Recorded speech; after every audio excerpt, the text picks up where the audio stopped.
She was once the golden girl of New South Wales politics, universally respected as she steered the state through bushfires, floods and COVID. But yesterday, ICAC found former Premier Gladys Berejiklian engaged in serious corrupt conduct.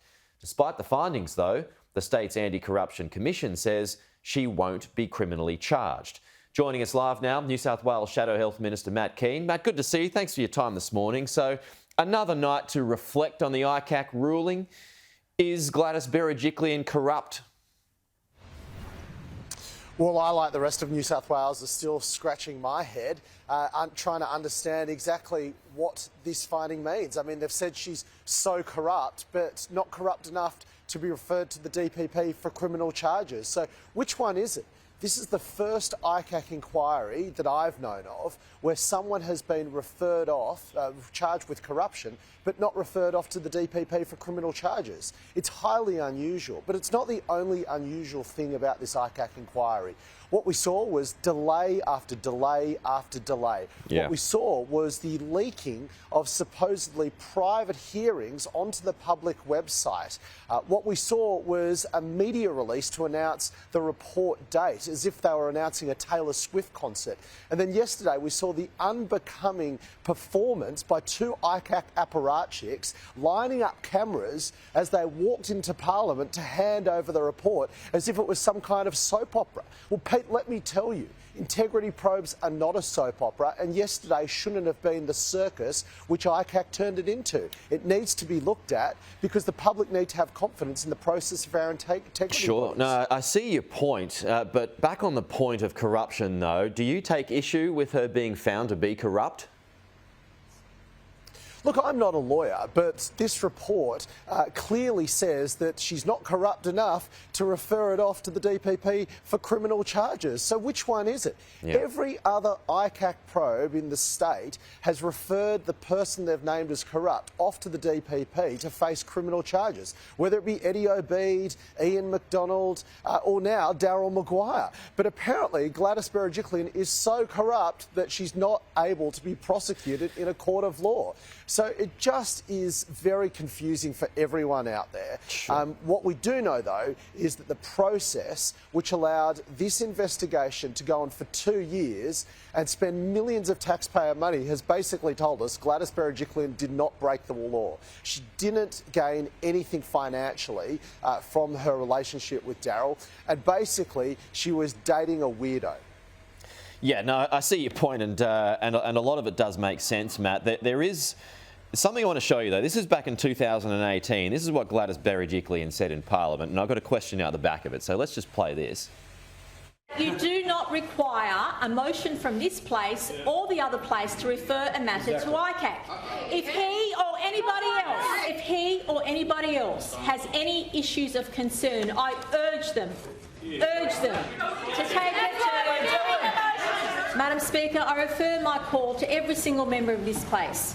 If you see or hear anything which is of concern, which you feel ICAC should investigate, refer it on the spot. Don't wait 3 or 4 weeks. Yeah, see, that's the problem there, Matt. Refer on the spot if you see or hear anything, and she didn't do that. Therefore, she broke the rules. Well, Pete, let's be very clear here. Gladys Berejiklian, in the stand, by her own testimony, said that she suspected that there was nothing going on. So, therefore, she didn't believe there was any reason to refer it to ICAC. Now, I mean, the ICAC has said that they've drawn an inference from some of the phone taps.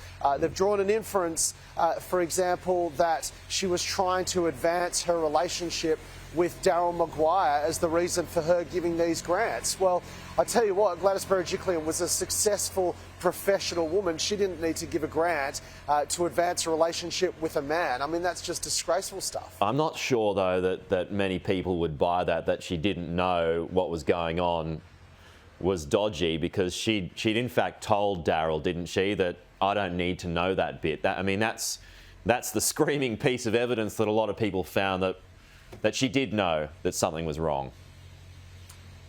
I think the point is that her own testimony in the stand was that she didn't know anything was wrong. Now, ICAC have said they don't believe her, and that's fine. Well, I believe Gladys Berejiklian, and I think millions of people also believe Gladys Berejiklian.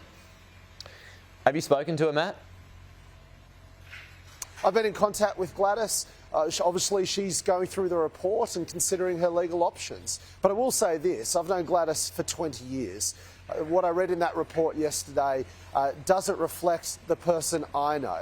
I think where they say she breached the public trust, all I'd say is this. I think the public trusted her during the worst health crisis this state's ever seen. She managed our state through that and brought us out stronger and safer on the other side. So this report, it doesn't change my view of Gladys Berejiklian, and I'm sure that'll be the case for many of your viewers today. How is she doing privately, though, in your conversations with her? Look, I think enough of Gladys's private life has been aired in the public domain these past 2 years, disgracefully so. So I'm not going to add to that other than to say she is a private person. She's not a public figure anymore, and she deserves to be able to get on with her life. Right. So, but would you expect or would she hope she does appeal? I'd hope she'd appeal. I'd absolutely hope she'd appeal. I mean, to have that stain tarnish her reputation forever and a day, I don't think is fair, given the evidence that I've seen. I'm not a lawyer, but that's my opinion. I've seen some of that evidence. Clearly, ICAC's formed a different opinion to what I have and many others have, and you know, I think she'll work through it with her legal team to challenge that. Okay, Matt Kean, the New South Wales Shadow Health Minister, friend of Gladys Berejiklian's as well. Appreciate your time, Matt.